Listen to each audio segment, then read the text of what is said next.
여러분 안녕하십니까. 자, 2주차에 이어서 3주차에서 접어들었습니다. 시간은 금방 가는 거죠. 코로나 때문에 여러분들과 함께 이제 얼굴 보면서 이야기를 나누고 또 여러분들과 함께 직접 대면을 통해서 해야 될 수업이 사실은 제작 워크숍이긴 합니다. 그런데 이렇게 온라인으로만 해야 되는 상황이 좀 안타깝기는 합니다. 그러나 또 우리가 또 코로나라는 위기의 환경이 주어졌다고 해서 뭐 위축될 이유는 없죠. 우리가 지난 학기 때도 꿋꿋하게 작품을 제작을 했었고, 그래서 작품에 대한 제작은 코로나가 되더라도 진행이 될 것이다. 이것이 우리 워크숍의 포인트입니다. 지난주에 여러분들이 이제 단톡을 통해서 질문 사항들도 있었고 했던 내용들이 하나는 연출자를 하고 싶어 하는 연출자를 이제 8명 정도를 받은 것 같아요. 자, 그 18명 중에 다양하게 여러분들이 팀을 구성해서 잘 진행하면 될 것 같긴 합니다. 그 부분에서는 내가 자유를 보장해 줄 예정이고, 지난주에 과제로 내었던 아이디션은 42명 전원이 다 제출하게끔 과제 접근 플러스 아이디어를 이제 채택을 할 수 있는 상황을 또 만들어주고 뭐 그런 차원이라고 생각하면 될 것 같아요. 그렇다고 해서 선별이 안 돼서 물론 이제 42개가 완성이 되면 다음 주인가에 아마 여러분들한테 단톡을 통해서 다 올리라고 할 거예요. 다음 주, 그러니까 뭐 6일 날 저녁쯤 되면 여러분들한테 이제 단톡을 통해서 단톡에다가 다 전체 단톡에다가 올려놓고 다 읽어보게 하려고 그럽니다. 그러면 아마 아무래도 아예 하나의 원리보다 여러 사람의 아이디어가 더 좋은 결과를 날 수도 있고, 더불어 투표도 할 생각을 갖고 있어요. 그래서 1위부터 8위까지에 뽑혀진 것들은 이제 채택을 해서 여러분들 연출자가 이거 그렇게 그대로 시나리오화 시켜서 영상을 찍어도 되고, 또 영상 아니야 나 우리는 그거 전혀 관계없이 찍을 거야 라고 생각을 해서 그렇게 찍는 것도 보장을 해주겠다 합니다. 그러나 여러분들한테 정말 좋은 의미의 것은 나의 한 사람의 아이디어나 시점에서 접근하는 것보다 많은 사람들이 뽑아준 아이디어로 하는 것은 아무래도 검증이 좀 되어진다는 측면에서 긍정적으로 여러분들이 도입을 시켰으면 좋겠다 라는 생각을 한편으로 합니다. 그래서 6월 7일 날 9월 7일이죠. 미안합니다. 6월이죠. 9월 7일 날 정도쯤 돼서 여러분들이 아이디어를 단톡방에다가 쭉 올릴 예정입니다. 그러니까 그 아이디어는 이제 블랙보드에도 올리지만 별도로 이제 내가 올리라고 한 타임에 이제 쭉 올려서 그걸 이제 여러분들이 다 읽어보고 또 아이디어도 뽑아보고 한번 해보세요. 그래서 그 단톡에서 SNS에서 서로 소통하고 이야기 듣고 그 다음에 이제 9월 한 9주에 목금요일 날좀 이제 결과가 나오면 그 결과를 중심으로 디벨롭을 계속 아이디어를 더 디벨롭 시키고 시나리오화 시키는 작업들을 하면서 팀워크를 좀 진행을 하도록 될 것 같습니다. 물론 이제 이 수업의 경우에는 여러분들에 대한 전제의 어드바이스, 그러니까 이제 뭐 아웃라인들 이런 것들을 좀 더 방향 제시를 해주는 그런 역할을 하는 걸로 활용할 예정이고, 더불어 중간중간에 뭐 2시간, 1시간 정도를 이용해서 작품 이론적 측면의 접근들에 대한 방법에 할 예정이고, 그리고 이제 여러분들의 피드백들이 이제 아이디어가 이제 4주, 5주, 6주차에 접어들면 이제 한 주 정도나 2주 정도는 8주차 이전분이에요. 한 주 정도는 줌을 통해서 전부 다 들어와서 여러분들하고 논의도 하고 토론도 하고 얘기도 해보면서 진행할 예정이고, 그러면서 어느 정도 결정이 낮추면 그때 줌 때 제작 영화 제작하는 그 시간이나 기간들도 좀 여러분들이 좀 정하기도 하고, 뭐 그렇게 자유롭게 여러분들이 준비를 하시길 바래요. 그리고 11월 말쯤 정도 돼서는 이제 어느 정도 여러분들이 촬영 편집까지 진행이 되고, 그러니까 9주차, 8주차 이후부터는 이제 줌으로 다 진행이 될 거예요. 줌으로 진행된다고 그러면 어떤 거냐? 팀별로 여러분들이 이제 영상을 줌으로 올려보시면 내가 보고, 아니면 그 전에 사전에 나한테 이제 보내주면, 전 사전에 보내줘야겠네요. 시간이 별로 없으니까. 총 8팀 정도 구성이 되면, 한 팀당 한 20분 정도만 하면, 아마 우리가 제한된 시간들이 오버될 수도 있을 것 같아요. 물론 여러분들에는 팀들 구성으로 들어오는 거니까 20분 정도만 들어오면 되겠죠. 그렇게 여러분들의 작품들을 이제 디벨롭하는 시간을 갖도록 이런 방식으로 진행할 예정이에요. 코로나 상황이 좋아지면 그런 모든 일정을 다 오프라인 상황에서 여러분들이 이제 수업 진행한 것처럼 똑같이 진행할 예정이니까 우리가 온라인이 됐던 오프라인이 됐던 우리는 그 일정들이 그대로 갈 것이다 라는 것만 여러분들이 인지를 해주면 될 것 같습니다. 지난주와 지지난주에 이어서 지난주의 경우는 스토리텔링을 만들어내는 아이디어나 그 다음에 영화제에서 성공할 수 있는 케이스에 대한 부분들에 대한 설명을 좀 하려고 노력했어요. 왜냐면 우리가 만드는 영상 제작에 관련되어진 현재 여러분들이 이 수업 시간에 만들어지는 것들은 최종적 목적은 한 학기 동안에 여러분들이 작품 하나 완성하는 것도 있지만 이걸 계기를 통해서 내 작품에 대한 자부심, 그리고 내가 영화라는 거는 나 혼자 소장하기 위해서 만들어지는 매체가 아니거든요. 일반 관객들에 공개되는 게 영화라는 매체를 갖고 있는 건 아니란 말이죠. 간혹 내 영화를 만들어 놓고 나만 보는 그런 분들이 있긴 합니다. 그거는 이제 자기의 취미의 개념의 접근인데 우리는 그런 마인드는 아닌 것 같으니까 잘 만들어서 영화제에 출품해서 본선에 가는 것도 참 여러분한테 유익할 것 같기도 하고, 더불어 영화제에 나가서 성공하고 하게 되면 자동적으로 자기 자신에 대한 업도 되지만 주변에서 감각 있네? 이런 소리 들어가면서 작품을 할 수 있는 기회들이 좀 많아지는 거라고 볼 수 있어요. 그런 측면에서 보면 이런 작업들은 대단히 좋은 입니다. 그러기 위해서 저는 여러분들한테 작품이 영화제가 나갈 수 있는 아이템으로 구성이 되었으면 좋겠다는 게 내 포인트예요. 그래서 내가 보여주는 계속 아이디어는 내가 지금도 1년에 수십 편에 수백 편의 영화의 심사를 한단 말이죠. 할 때마다 항상 공통적인 것들은 정해져 있어요. 지난주에도 얘기했듯이 너무 단순하게 장르형 영화를 그냥 답습하는 스토리텔링이나 연출적 기법 이런 것들은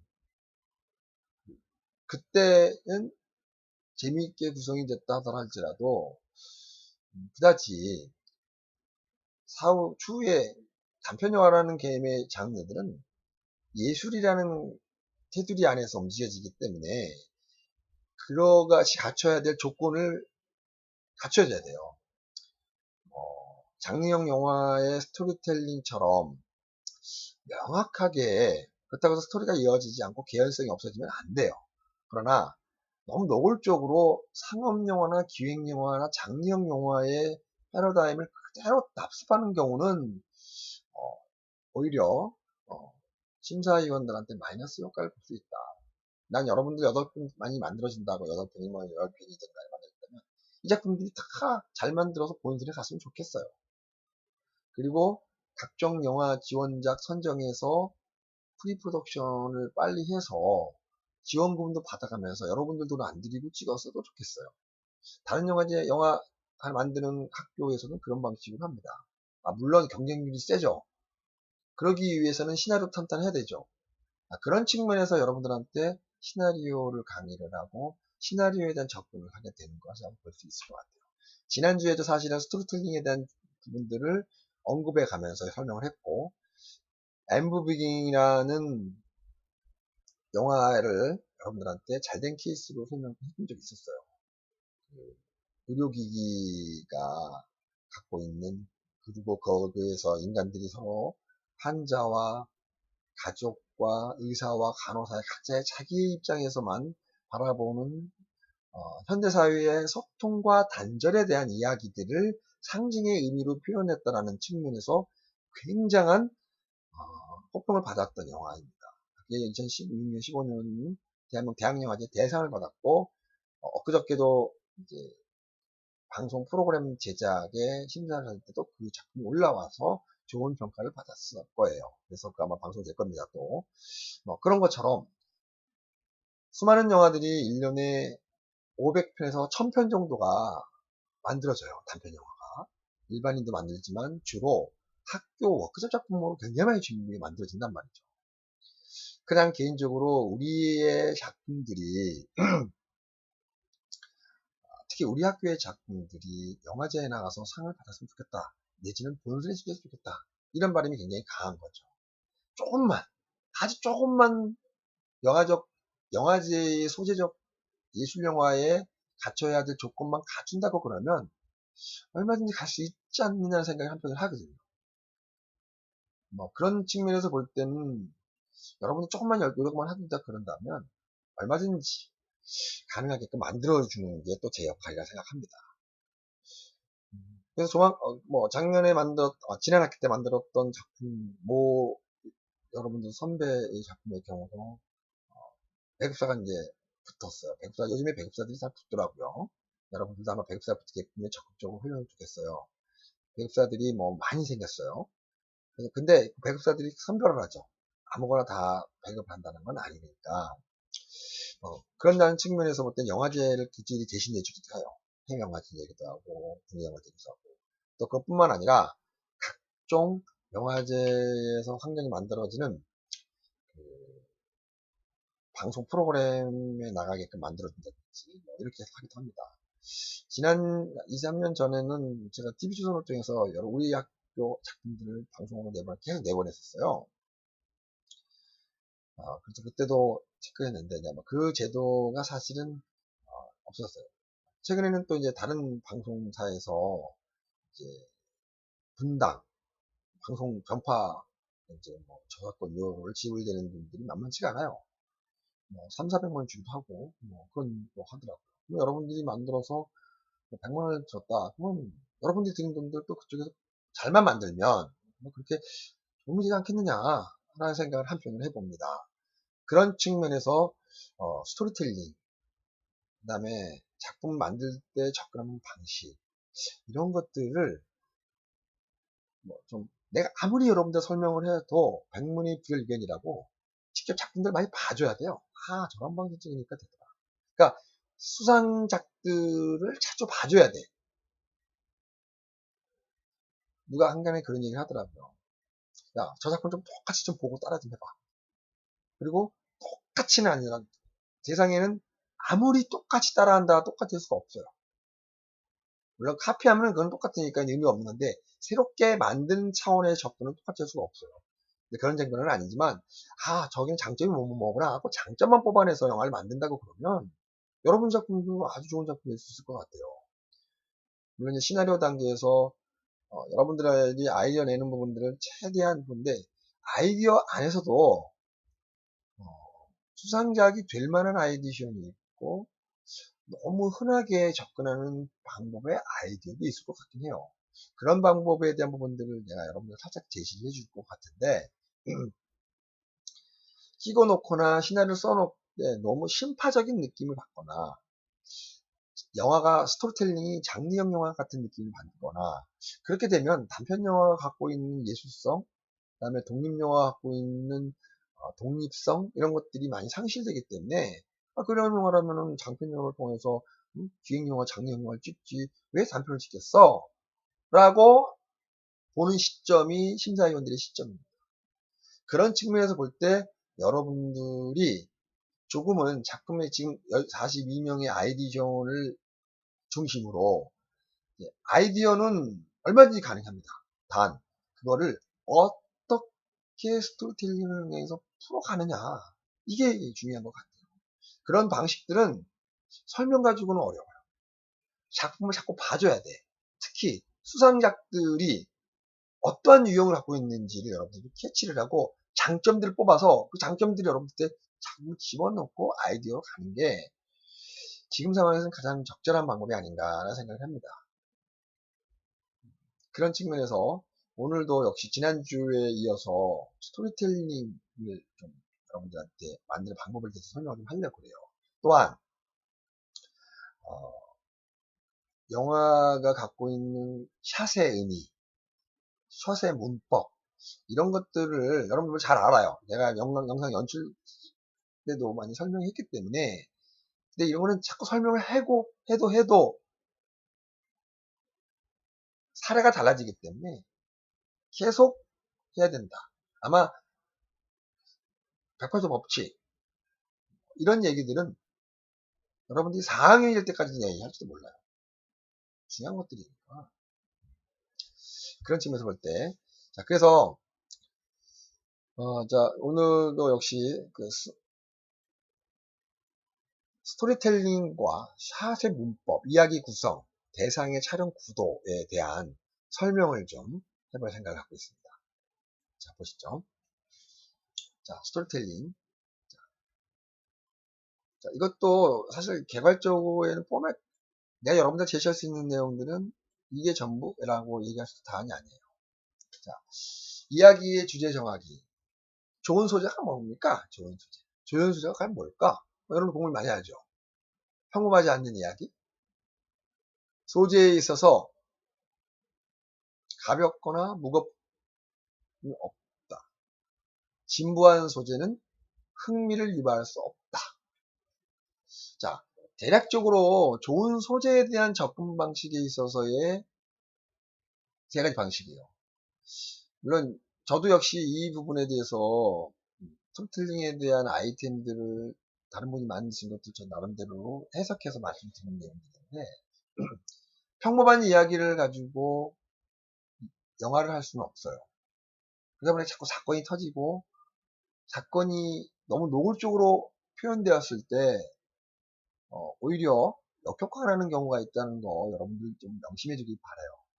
지금도 여러분들이 아마 이 수업을 들으면서 이걸 들으면서 아마 아이디어를 계속 만들고 또 디벨롭을 좀 할 거라고는 봐요. 그래서 이 아이디어에 대한 시간적인 여력들을 좀 늘려주기도 하고 뭐 그러려고 합니다. 그래서 보면 좋은 소재의 의미의 주제 정하기에 있어서 여러분들 이제 아이디어 할 때 참 도움이 되라고 합니다. 평범한 이야기를 하는 것은 오히려 역효과 난다는 생각을 했으면 좋겠어요. 이 부분에 대해서는 여러분들이 조금은 생각을 달리 했을 필요가 있다. 그리고 누구나 다 아는 이야기 이런 얘기는 진부한 소재다. 이런 게 그러면 이 좋은 소재라는 의미에서의 간단 명령이 설명했던 내용 그러면 사회적 정치적 소재에 있어서 우리가 갖고 있는 주변 환경 속에서 나타나지는 인물, 트렌드 이런 사람들의 캐릭터를 찾아가는 것도 나쁘지 않다고 봐요. 지금 시대에 가장 필요한 사람이 뭘까? 누가 될까? 사실 이런 트렌드들은 인물에 대한 트렌드나 캐릭터에 대한 트렌드들은 많은 현재 그러니까 과거에 봤던 작품들보다 현재 보여지는 작품들의 캐릭터를 찾아내는 것이 오히려 여러분들이 더 좋은 것이다 생각합니다. 너무 동떨어져 있는 이야기들을 통해서 이야기를 구성해 보면 좀 그래요. 만약에 30세기 미래를 담고 싶다 할지라도 30세기는 진부한 소재가 아니에요. 독특한 소재예요. 또 좋은 소재에 있어서 평범한 얘기도 아니에요. 2030년에 30세기에 대한 미래를 다룬다는 건 쉽지가 않는 얘기죠. 그렇다고 그러면 너무나 동떨어져 있으면은 부담스러우니까 그 시대의 캐릭터 성격들은 그 시대에 맞게끔 설정해줘야만 환경과 상황은 미래일지라도 그걸 바라보는 나 자신의 대리만족으로서의 캐릭터, 등장인물은 나를 대변하는 거라서 뭔가 공감대가 형성시킬 수 있는 하나의 형태의 이용을 만들 것이다. 그런 측면에서 그 속에 속한 인물, 어떤 속한 인물?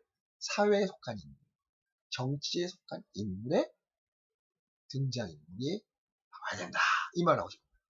또한 다양한 환경에 대한 접근, 환경이 다양해져야 된다는 얘기죠.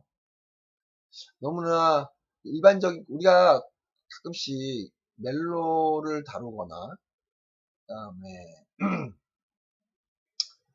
멜로를 다루거나 또 리얼리즘이 강한 영화를 만들 땐 지금 여러분들이 말하고 있는 평범한 이야기와 진부한 소재들이 보여질 거라고는 예측합니다. 그 가장 대표적인 예는 홍상수 감독 영화들 대체적으로 그래요. 그냥 일반적으로 너무 평범한 이야기야. 따지고 보면 소재에 있어서 가볍다, 중급 이런 개념이 없어. 또 영화를 일반인들이 헐리우드 서사구조에 너무 익숙된 일반 관객들이 홍상수 감독의 영화를 보는 순간 무슨 생각을 하는지 아세요? 적응이 안 돼. 왜? 스토리라인이 없거든요. 그런데 매니아들이 있고 각종 영화제에서 상 받고 들어옵니다. 과연 왜 그럴까요? 찾아봐야 할 필요가 있다고.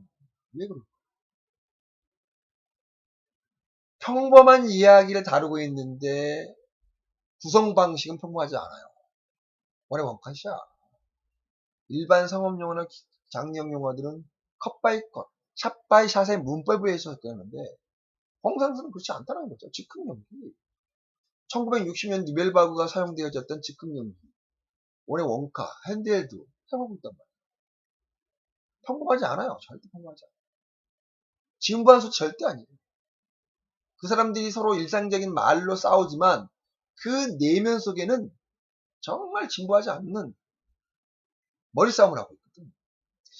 그거를 우리는 상징의 의미라고 얘기합니다. 그러니까 영화제에서 사용되어지는 기법 중에서 가장 호감되게 바라보는 시점이 상징의 의미를 얼마만큼 많이 달아주느냐의 차이가 그 작품의 성과들이 좌지우지되는 그런 방식이 발휘되죠. 그런 측면에서 보면 평범한 이야기인데 들어가 보면 평범한 얘기가 아니야. 그 내막은 아주 난리도 아니에요. 뭐 그런 개념이 접근입니다. 그래서 다양한 환경적 접근이 이러한 부분들로 바뀌어진다라는 이야기에 주제를 정한다는 측면을 말씀드렸어요. 자, 그러면 좋은 이야기 쓰기의 첫걸음에 대한 형태의 유형을 한번 봅시다. 주인공, 캐릭터 설정. 아주 중요한 캐릭터 설정. 자, 여러분들이 시나리오를 쓸 때 지금 내가 여러분이 말하고 싶어하는 요것만 가지고도 여러분들이 현지에서 다 썼다 하더라도 써져 있는 것들을 1번서부터 4번까지 주인공 설정, 갈등의 설정, 장애물 설정, 좌절과 제시도의 과정들을 적절하게 넣어보세요. 그러면 장르형 영화나 기획 영화가 갖고 있는 그러한 장점들을 살려낼 수가 있어요. 헐리우드 영화들은 대체적으로 다 주인공이 설정되는데 그 주인공의 비중이 커요. 캐릭터 중심의 영화죠. 장르형 영화나 기획 영화나 상업 영화들의 경우는 캐릭터 중심의 영화가 굉장히 많다는 거죠. 그리고 거기에다가 갈등 구조가 명확해요. 사건이라고 하죠. 이 사건은 주인공이 목표하고 있는 것도 설정이 돼줘야 돼요. 그러니까 매력적인 주인공의 목표는 항상 있어야 돼. 그러나 풀어가는 방식은 팀은 안 돼. 지극히 자연스러워. 그러면 고급스러운 상징의 의미가 자동적으로 나올 수밖에 없는 거죠. 자, 내가 여러분들한테 이렇게 좋은 아이디어에 쓰기의 첫걸음에 대한 이야기를 좀 예의주시 보고 있다가 여러분들 현재 쓰고 있는 아이디어에다가 자꾸 접목을 시켜보세요. 이 영화에는 주인공 설정인데 주인공의 캐릭터가 얼마나 독특할까 하고 옆에다가 메모를 한번 해보세요. 그리고 갈등 구조가 뭐가 있지? 찾아보세요. 근데 갈등의 개념은 뭐냐면 나는 대학을 합격하는 게 목표야. 그러니까 내가 진짜 사나이라는 영화를 한 편 보여줄 거예요. 내 영화인데 뭐 이번 주나 다음 주에 볼 수는 있겠지만 그 영화는 군대를 가는 게 목표예요. 목표인데 군대를 안 가는 게 목표가 처음에 시작했다가 나중에 군대를 가버려야만 되는 환경을 만들었더니 아주 호평을 받아서 미장센 영화제, 각종 영화제에서 상 플러스 방송 프로그램도 굉장히 많이 호평을 받았던 작품 중에 하나가 진짜 사나이라는 단편 영화였어요. 그 영화를 만들 때 아이디션만 가지고 캐릭터를 지금 말했던 주인공을 설정을 명확하게 했고 갈등 구조로 앞으로 목표는 얘 군대를 안 가는 게 목표야. 옆에는 안 가는 활동을 계속 하다가 그걸 방해하는 갈등 구조를 계속 만들어 넣었어요. 그러니까 구조를 하나 만들어 놓고 낑가는 거죠. 낑가서. 거기에 갈등 구조가 있으려면 당연히 장애물이 설정이 되어줘야 돼요. 이거를 좌절, 제시도, 좌절, 제시도를 반복돼서 해주겠어요. 지금 그런 방식으로 이야기를 풀어갔더니 각종 영화제에서 굉장히 많은 효과를 받았고 방송 프로그램도 하고 굉장히 그 영화는 돈을 벌어줬어요. 내 제작비에 비해서 더 많은 돈을 벌어줬다. 이런 것처럼 여러분들도 이야기를 지금 구성하고 있는 거에 도움이 됐으면 좋겠습니다. 자, 1교시에 여기서 마치고 그다음에 2교수에 다시 한번 여러분들께 진행하도록 하겠습니다.